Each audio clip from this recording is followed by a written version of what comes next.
Over the years, we have had the chance to help hundreds of churches build better church websites. But along the way, we have picked up several kind of mistakes that we see churches making left and right that are actually costing them visitors on Sunday mornings. In this video, I'm going to share with you the 7 most common mistakes that we see churches making in their online presence. Stick around.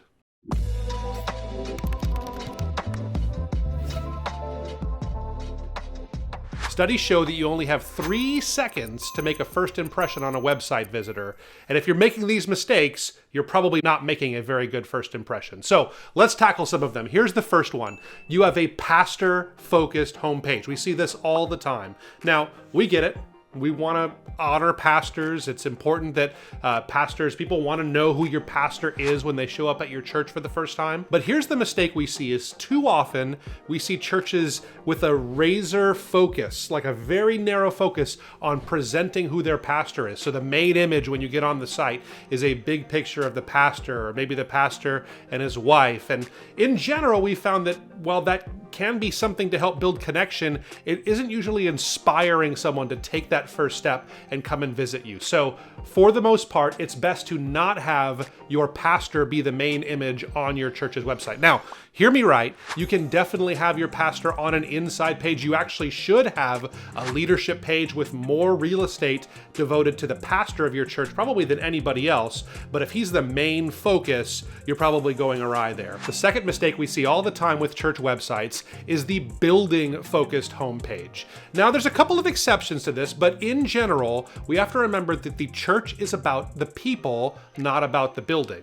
So if you get onto your church website and the main image that people would first encounter on there is a big image of your church, or even worse, the inside of your church with nobody in it, that's a big no-no.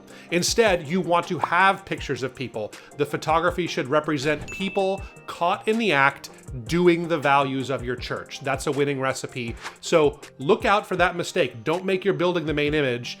Choose people instead. The third mistake that we see is we see churches with a mobile-unfriendly website. And here, in this time, it is not acceptable any longer to have a website that is not mobile-friendly. Here's what we're looking for now is what we'd call a responsive website. And what this means is that when the size of the window that the website is being viewed in changes, the website will change and it'll restack itself in order. So the worst thing you can do is if you're on a mobile device, let's say someone's on a phone, and you have to not just scroll up and down, that's what we're used to, but if you have to scroll left and right to see everything, that's a huge no-no. Every modern website should restack itself and organize itself for viewing on a mobile device.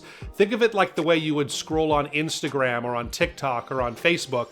You would just keep scrolling and more content would show up. So avoid the horizontal scroll. Make sure your website is mobile responsive and mobile friendly. Fourth mistake we see all the time is churches doing a great job getting their videos onto the site, but their sermon videos, they don't include any text with those. And here's why that's such a big deal. Search engines now, as sophisticated as they are not able to analyze the content of your sermon videos that you're putting on there.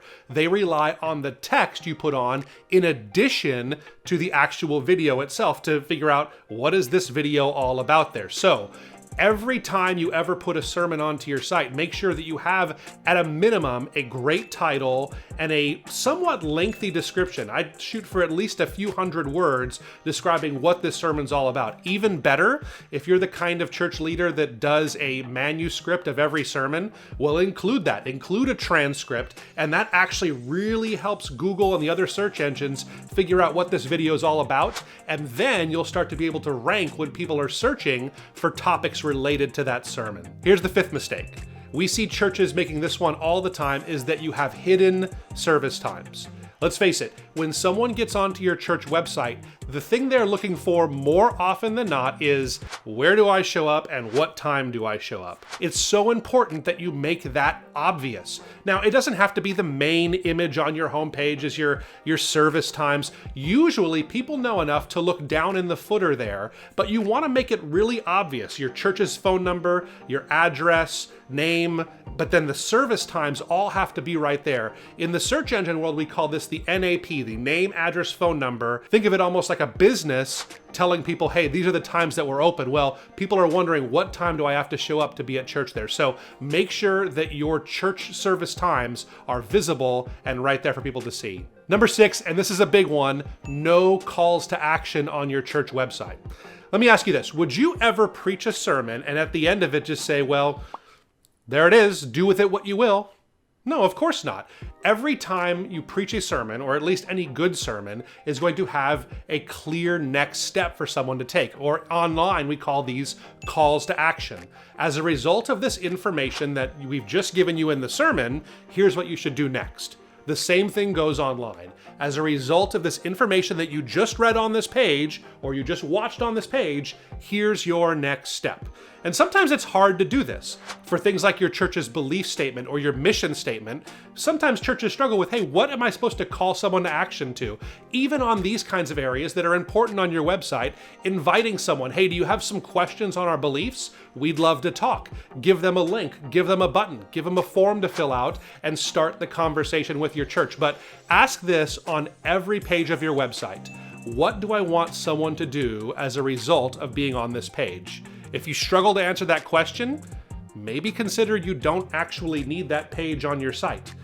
In most cases, you can think of something to ask people to do, and that's the right step. Number 7 is a big one. It's that out-of-date information. Well, we've all seen this before. It's coming up on the month of October, and the Easter graphic is still up, or pictures from camp are still the main highlight that's happening from summertime. This is a big no-no when it comes to your church website.